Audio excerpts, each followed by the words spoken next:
사도들의 풀려남으로 인해서 초대교회가 아주 성령으로 충만한 공동체가 되었습니다. 그래서 어저께 마지막 절에 31절 보니까 빌기를 다함에 모인 곳이 진동하더니 무리가 다 성령이 충만하여 담대히 하나님의 말씀을 전하니라. 이렇게 끝이 났죠. 그리고 나서 초대교회에 어떤 현상이 일어났느냐, 유무상통하는 현상이 일어났어요. 유무상통, 내 것을 팔아다가 가난한 자들에게 나누어 주어서 정부가 평균케 되는 그런 놀라운 초대교회의 공동체가 인류 역사 최초로 생기게 된 것입니다. 성령께서 이제 막힌 담, 절대 이해하지 못하는 그 막힌 담을 헐어버리고 그 결과가 이제는 내 것과 너의 것, 그 소유의 경계가 불분명해지는 그런 인간의 악과 이기심을 극복하는 공동체가 성령 안에서 처음 만들어지게 되었다라고 하는 것이죠. 분위기가 어땠을까요? 우리가 80년대, 90년대 이전을 이렇게 추억할 때 참 부러워하는 것이 있습니다. 첫 번째가 뭐냐면 공동육아예요. 공동육아. 마을 공동체가 있었죠. 그래서 옆집 아이, 뒷집 아이 엄마가 이렇게 늦게 오거나 그러면 다 밥을 우리 집에서 먹이고 그랬잖아요. 오늘 저녁은 누구 집에서 먹어? 이렇게 하면 그 아이들끼리 놀고 있었지 않습니까? 그게 이제 참 마을 공동체의 아름다운 모습이었고, 또 한 가지는 사회 안전망 보장이었어요. 사회 안전망 보장. 국가가 이렇게 미비하니까 그 동네 사람들이 십시일반으로 어떤 사람이 어려움을 당하면 다 도와주고 그러잖아요. 그래서 우리 드라마 응답하라 이런 거 보면 그 덕선이 집 골목에 그 덕선이 집이 가난하니까 수학여행 갈 때 위에 있는 주인집 아주머니가 돈도 주고 그러죠. 그게 이제 사회 안전망을 구축했던 것입니다. 이 두 가지만 돼도 우리가 참 사람 사는 것 같고 따뜻하고 그러지 않았습니까? 그런데 초대교회는 이것을 넘어서 자기의 모든 재산을 다 팔아가지고 가난한 사람들에게 다 나눠줬다는 것입니다. 그래서 교회 안에 가난한 사람이 한 명도 없었다.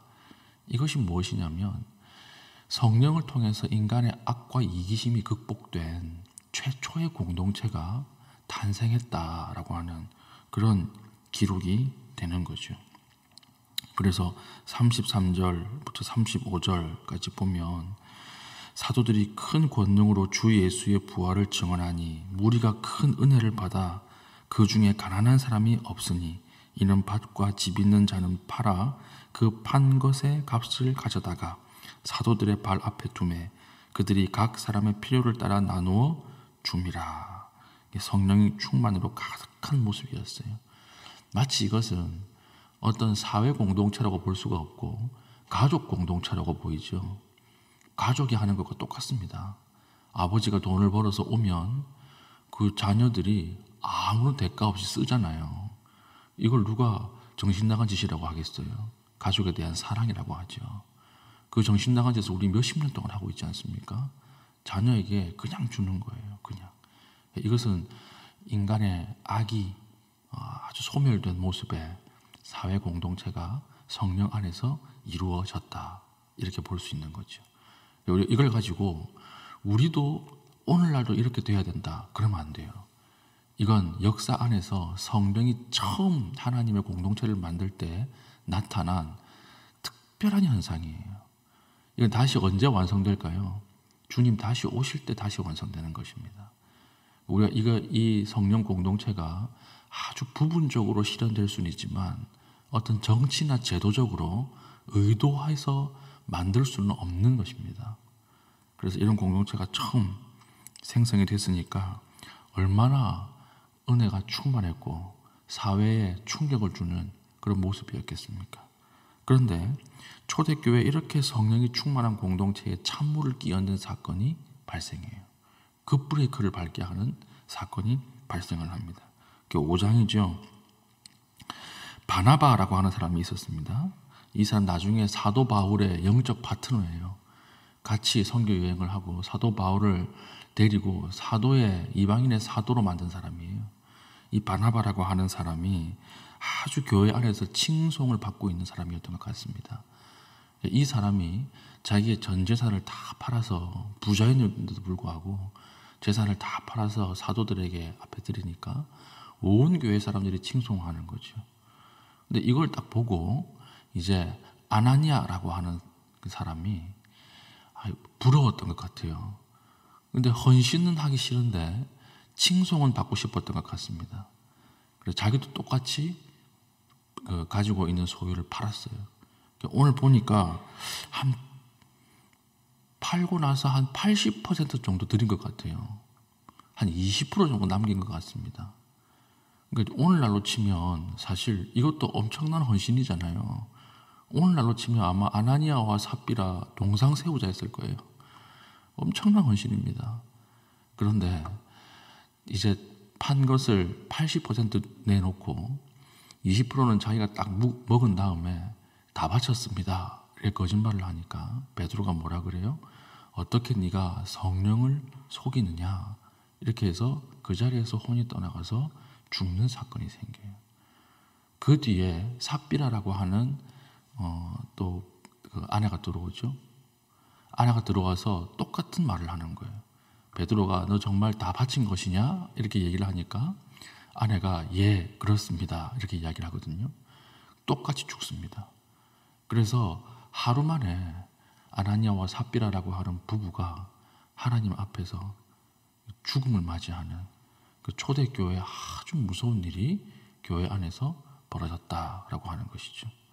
이것을 어떻게 해석해야 되는가? 이건 더 깊이 있게는 우리가 주일날 본문에 이렇게 오면 그때 봐야 하겠지만 오늘 새벽에 우리에게 주시는 하나님의 말씀은 무엇일까요?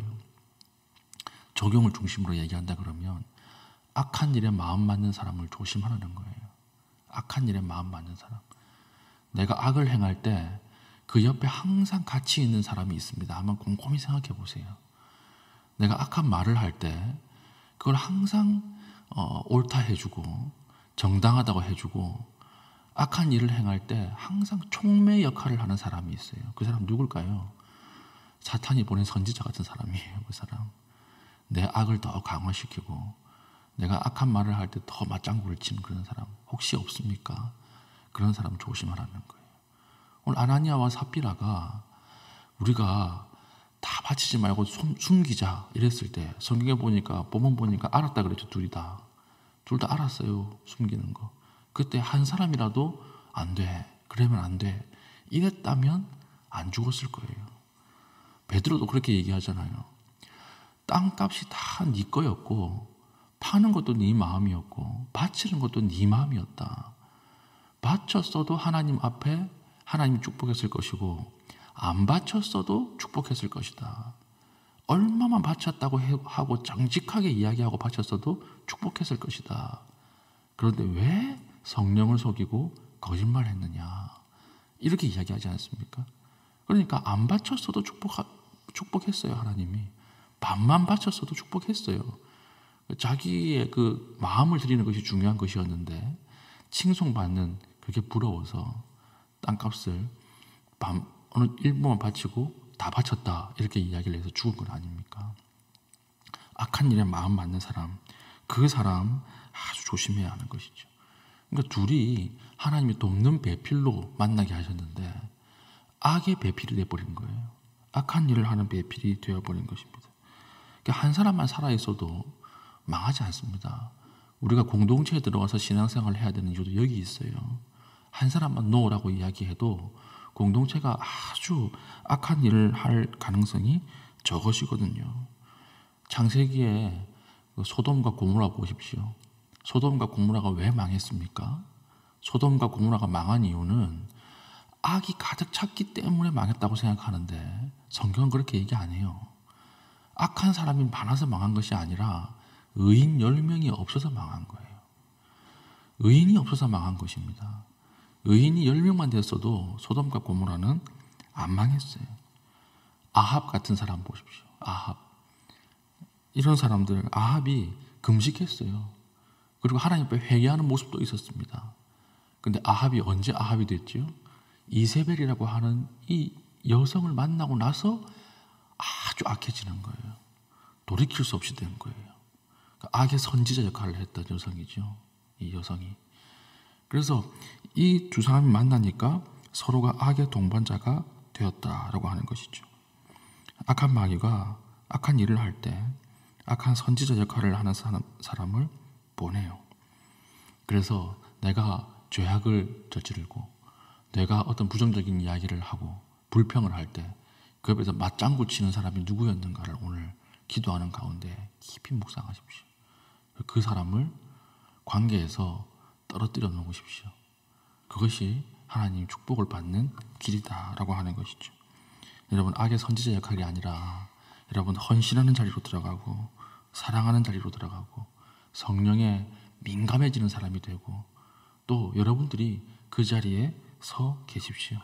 성령의 열매를 맺고 여러분들이 세상 사람과 교회 안에서 칭송을 받게 되는 그런 믿음의 선지자, 하나님의 선지자 역할을 감당하는 신실한 주의 백성 될 수 있기를 예수님의 이름으로 축복합니다. 아멘.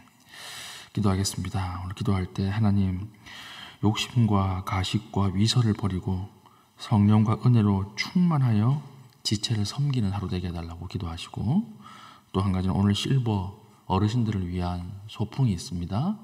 오늘 소풍 우리 원로 목사님께서 노년에 외로움이 많다 이런 말씀을 해주셨는데 그래서 만든 거예요. 그래서 오늘 어르신들이 기뻐하고 즐거워하고 교제할 수 있는 시간 되게 해달라고 건강하게 잘 다녀올 수 있도록 기도해 주시고, 또 세 번째 기도 제목은 우리 고등부 임성한 군이 있습니다. 임성한 형제. 우리 임나무 정인주 집사 아들이에요. 고3인데 비중격 망곡증이라고 해서 비염이 너무 심한 이유가 코가 이렇게 코뼈가 휘어져 있어서 비염이 너무 심해서 내일입니다. 내일 수술을 앞두고 있어요.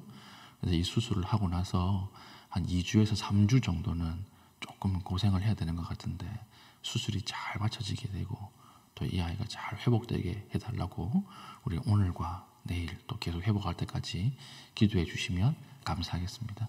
기도 제목을 가지고 기도하신 이후에 개인적인 기도의 제목으로 기도하시고 자유롭게 돌아가시겠습니다.